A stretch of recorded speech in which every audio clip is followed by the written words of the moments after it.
mais uma vez virá como Senhor deste lar.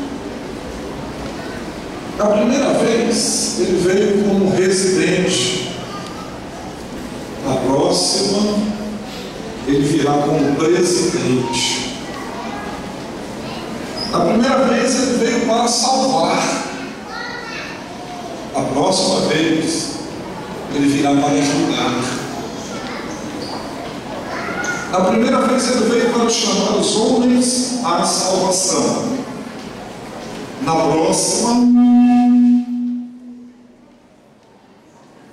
vai ter uma trombeta mais forte do que isso.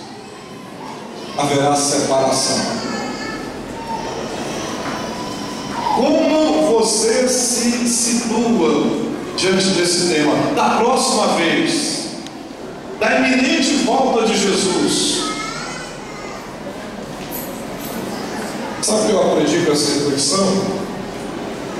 Que o resultado é a melhor resposta para essa pergunta, que acontecerá na próxima vez que Jesus vier, depende da minha atitude hoje diante de Jesus.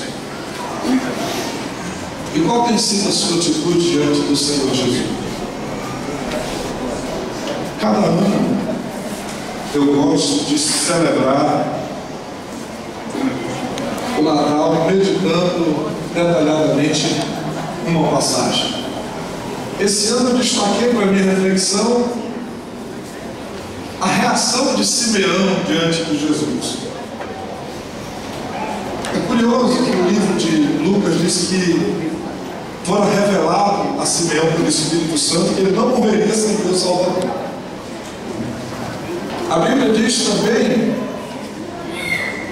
que